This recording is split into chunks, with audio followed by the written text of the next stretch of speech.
Salut les potes, avant de vous faire une vraie sortie vidéo en montagne avec ce sac à dos, je voulais vous faire une rapide vidéo pour vous dire ce que j'en pense concrètement maintenant que je l'ai sur le dos et que je marche avec. Et la première chose que je constate déjà, c'est la qualité du confort. C'est vraiment super cool. Les bretelles, elles sont plutôt bien étudiées. Il a une position assez haute et l'avantage de cette position assez haute, c'est que vous voyez ici, lorsqu'on règle correctement, le sac en fait je le porte pas sur mes épaules, je le porte en partie sur mes hanches. Donc ça c'est cool, mais je le porte sur mes hanches sans qu'il me gêne. C'est assez important parce qu'on a souvent des sacs qui se portent sur les hanches, mais dont la ceinture est pas très bien étudiée et du coup ça porte mal et c'est un petit peu chiant. L'autre chose à noter, c'est la stabilité du sac. Alors ça parle peut-être pas à ceux qui font pas de rando, mais ceux qui en font de la rando vont comprendre ce dont je parle. Le simple fait de mettre les bretelles sans fermer, le sac déjà il tient en place. Et ça c'est pas rien. Ils ont évité de faire des bretelles trop rembourrées comme on voit souvent sur certaines marques. Et ça c'est un sérieux plus parce que ça permet un excellent maintien du sac. Même si je le secoue, les bretelles elles vont pas se tirer. Tu vois, j'enlève les boucles. Regarde. Les bretelles elles bougent pas, elles restent bien en place. Je peux me baisser, je peux faire plein de mouvements. Tu vois, je peux même sauter si on veut. Il n'est pas attaché, le sac il reste étonnamment stable, il reste vraiment bien en place. Donc ça c'est génial. Alors évidemment il y a des sangles pour changer les contraintes de poids. En fait il y a tout ce qu'il faut vraiment pour le régler en fonction de tes besoins. Donc ça c'est génial. Il y a une autre petite chose qui n'est pas négligeable, c'est la façon dont sont disposés les rangements. Tu as les deux grandes poches intérieures dans lesquelles tu vas ranger ton matériel. Tu n'as pas besoin d'avoir accès tout le temps, donc ça c'est pas très grave. Malgré tout il y a accès quand même. Et il y a plusieurs poches sur le devant, dont une très pratique. C'est ce que je vais vous montrer. On va s'arrêter par là, on va déballer le sac. Et donc il y a cette poche qui est hyper accessible et qui te permet de ranger ce dont tu as vraiment besoin tout de suite. Et c'est vraiment cool. Là j'ai 11 kg de matériel sur le dos. J'aurais pu en mettre plus. Bon, vous allez voir que c'est le matos type d'une journée en montagne. J'ai juste pas le pique-nique, mais le pique-nique il rentre sans problème, j'ai encore de la place. Donc j'ai 11 kg de matériel. Vous allez voir ce qu'il y a à l'intérieur. Franchement c'est plutôt sympathique. Vous aurez absolument aucun problème à emmener ce dont vous avez besoin. J'ai un seul détecteur et 2 disques, sachant que si vous emmenez moins d'affaires, on peut carrément mettre 2 détecteurs, voire 3 détecteurs. Donc ça c'est pas trop mal du tout, hein. Nous voilà près d'une jolie petite bergerie en ruine, comme il y en a des tonnes dans la montagne. Petit tour d'horizon de ce sac, bien chargé, vous voyez qu'il est un peu tendu de partout. Il y a encore de la place, je pourrais ranger encore 2-3 trucs, j'ai même encore de la place pour mettre des pochettes. Moi j'ai choisi de laisser celle-ci ici. J'ai rien dans ces petites poches là, j'ai rien je crois, si dans celle-ci j'ai 2-3 trucs. Bon, en tout cas... il contient, mais sans aucun problème, tout le matos que j'emmène d'habitude. Faut dire que dans mon ancien sac, c'était un sac Decathlon tout simple de 30 litres. Il fallait quand même que je fasse un peu de Tetris pour que ça rentre. Là, je n'ai pas besoin de faire de Tetris. Tout prend sa place et je pense qu'en faisant un peu de Tetris, on peut encore gagner de la place.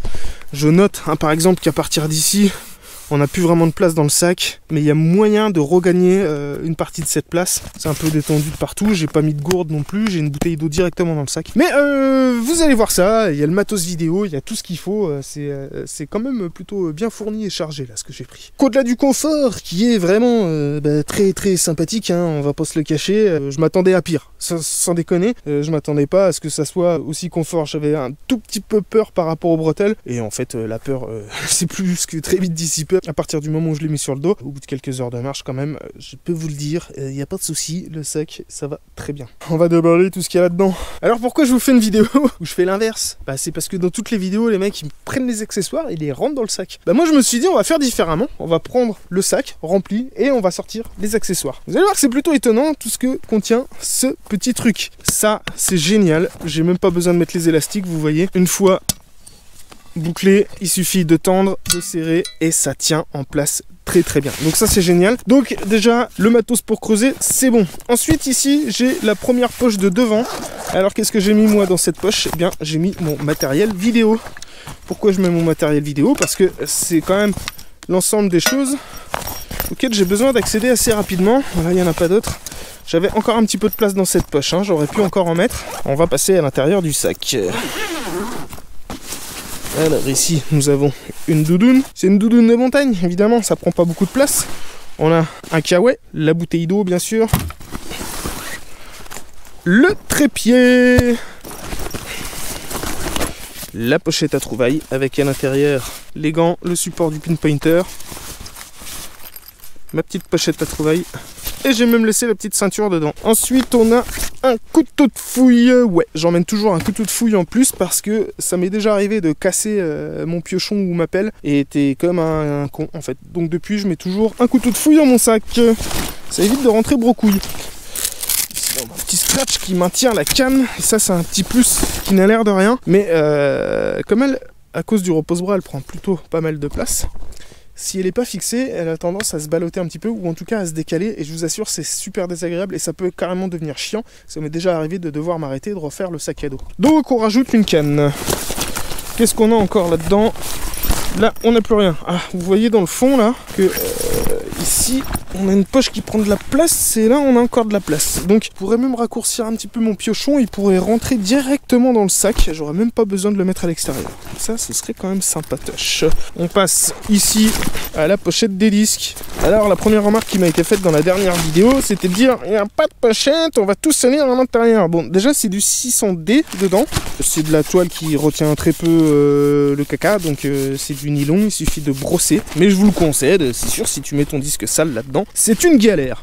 Alors, pour éviter cette galère, qu'est-ce qu'il a fait, Bibi? Eh ben, tu prends des sacs plastiques, un grand pour le grand disque et un petit pour le petit disque. Nous avons donc le disque. Est-ce que j'ai encore des trucs au fond? Non, je n'ai plus rien. On a la petite poche de devant, évidemment, qui contient, et vous allez voir, pas mal de matériel. Le casque, la télécommande. Hop là, les talkie-walkie. Alors tu me diras, je suis tout seul, pourquoi je les ai emmenés? C'était juste pour la vidéo. Mais quand tu pars avec un pote, c'est vraiment sympa de les avoir. J'ai évidemment du matos de charge. Et c'est vide tout simplement parce que j'ai oublié ma petite batterie externe qui me sert à recharger le détecteur au cas où j'ai plus de batterie en montagne. C'est pour ça que j'ai le câble et une pince de charge. Mais évidemment, j'ai oublié mon petit panneau solaire et ma batterie externe. Je sais pas si ça rentre là-dedans. En tout cas, ça rentre sans aucun problème dans une de ces poches-là. Pas de souci, j'aurais très bien pu l'amener en plus. On a évidemment les petites gaufres au miel pour le goûter. Ouais, c'est du Lidl, ouais. Mon fidèle couteau, bien sûr. Qu'est-ce qu'on a encore là-dedans? Ah bah un deuxième couteau, c'est le couteau XP, on sait jamais. Qu'est-ce qu'on a encore?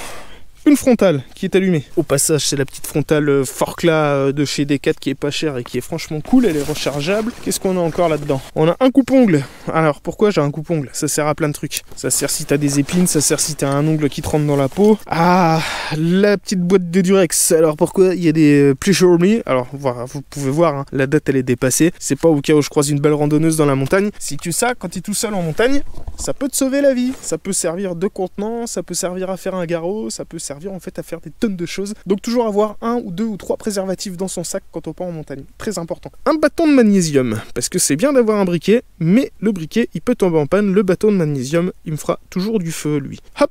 Et ça c'est mon pote Ben d'ailleurs qui me l'a filé. Et puis un mini layol, je sais pas ce qu'il fout là, il était dans mon ancien sac. Ok, j'ai fait le tour. Ah non, attendez. Et j'ai pas fait le tour parce qu'il reste une poche ici, alors qui est vraiment dédiée. Alors là, c'est le premier défaut que j'ai trouvé à ce sac. Elle est vraiment pile poil limite pour la taille du pinpointer MI6. Le souci, c'est que je peux pas ranger l'étui avec. J'imagine, je sais que ça a été étudié dans le sens où je range mon pinpointer et j'y ai accès tout de suite, donc j'ai pas besoin de l'étui. Mais j'aurais préféré quand même une poche à tout petit peu plus large ou au moins qui s'étend vers l'intérieur du sac. Là, c'est bon. Voilà, non, mais un tout petit peu, il manque pas grand chose, il aurait fallu qu'elle soit un tout petit peu plus grande. C'est rien du tout. Une deuxième chose que j'ai remarqué, ils ont mis des boucles plutôt light. Et ça, j'aime pas parce qu'elles sont vachement fines. Regardez celle-ci, c'est encore pire. Et ça, par contre, dans le temps, je le sais, hein, c'est inévitable. Ça finit par péter si tu fais pas super attention. Il y a des petits avantages assez géniaux. Par exemple, les réglages de contrainte, ils sont directement fixes. Ça facilite énormément le réglage et surtout, ça évite au sac de se desserrer sans arrêt. C'est vraiment, vraiment bien ça. On sent que c'est un grand fabricant de sacs à dos. Ça, c'est vraiment des trucs d'utilisateur. Pour les sangles de pré-contrainte en haut, là, c'est pareil. On a quand même la place pour passer le doigt. Ça se règle évidemment avec le sac sur le dos, ça. Et quand tu as le sac sur le dos, bah souvent c'est très tendu. Donc si tu veux les détendre un petit peu, ici c'est prévu, tu vois, tu as l'espace nécessaire. Donc c'est des petits détails de rien, mais qui ont toute leur importance. J'ai vraiment apprécié le fait que le sac monte assez haut sur le dos, la répartition des masses elle est bonne, tout ce qu'il faut pour ranger, c'est vraiment, vraiment correct. À la marche, c'est pas mal. Et regardez quand même tout ce qu'on a mis dedans. Normalement, il me manque pas grand chose et j'avais encore un petit peu de place. Je dis pas, je vais pas vous dire, il me restait de la place de ouf, mais j'avais j'avais largement la place pour rajouter ce que je mettrais pour le barbecue par exemple. J'aurais pu rajouter un thermos de café aussi. Voilà, on peut rajouter encore des petits accessoires. Considérez aussi que là-dedans il y a certainement des accessoires que vous n'utilisez pas, par exemple les trépieds, le matos vidéo, la veste. Alors ça, je vous le dis, la veste je l'ai mise dans le sac, c'est uniquement pour la vidéo parce que c'est pas le genre de truc que j'emmène, vous voyez. J'ai une veste en laine qui me suffit largement et si jamais il fait un petit peu froid, j'emmène toujours un kawaii qui fait aussi coupe-vent. Donc ça peut disparaître. Si on regarde un petit peu, il y a quand même pas mal de matériel, vous avez de quoi en mettre et je vous le dis, je vous le répète, il restait un petit peu de place. Et puis surtout, il y a encore la possibilité d'accrocher des pochettes un petit peu partout avec le système MOL. Le système MOL, ça me fait rire le système MOL. Mais on a encore de la place pour mettre des pochettes et puis j'ai même pas utilisé cette pochette dans laquelle j'aurais pu mettre par exemple une partie de mes petits accessoires. Ça pourrait devenir ma pochette de survie par exemple. J'ai pas non plus là, c'est vrai, la couverture de survie et tout, mais j'ai toujours tout ce qu'il faut en fait pour... On sait jamais. Voilà, tu t'es dans la montagne, t'es à 2 heures de marche, 3 heures de marche, tu te plies une cheville, tu te blesses, j'en sais rien, tout peut t'arriver. Ou tu te fais attaquer par un phacomochère par exemple, et ben t'es bien content d'avoir du matériel pour pouvoir te sauver. Qu'est-ce que j'ai à dire d'autre?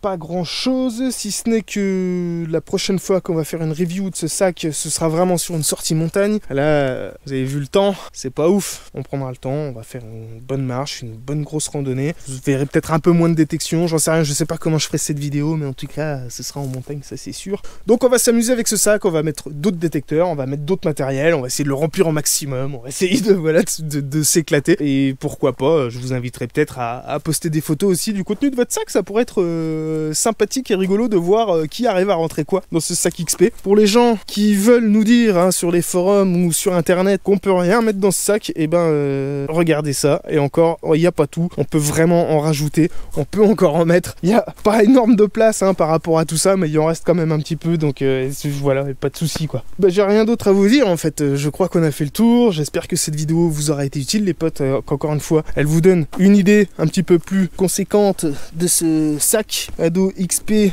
280 backpack, j'adore le nom, et surtout, ah non, le logo il est pas dessus, ils auraient dû faire un logo spécial XP 280 parce qu'il est vachement beau. Si vous remarquez, on a presque la même chaîne de montagne, et c'est normal. C'est parce que ça s'appelle la classe. Les potes, je sens que la pluie menace, il va commencer à pleuvoir, donc il faut que je me casse vite fait. Je vous remercie d'avoir suivi cette vidéo, je vous invite à mettre un commentaire, un pouce bleu évidemment, à partager cette vidéo, à la commenter, n'hésitez pas à commenter, posez vos questions sur ce sac si vous voulez. N'oubliez pas le code promo à la maison de la détection TAP 2020, il sera pas valable sur le sac à dos parce qu'il est juste en dessous du montant, mais comme je suis un mec vachement sympa, je vais leur téléphoner et je vais essayer de voir s'il n'y a pas moyen de faire un truc. C'est déjà prévu en fait, je déconne. Code TAP 2020 pour l'achat de ce sac à dos et vous aurez évidemment un petit cadeau supplémentaire. Vous n'aurez pas une pelle pour le sac à dos, je vous le dis tout de suite, mais vous aurez un petit truc sympathique quand même. Et moi, c'est là-dessus que je vais vous quitter les potes. Je vous remercie encore de m'avoir suivi. Je vous dis à très bientôt pour la prochaine vidéo. Ciao!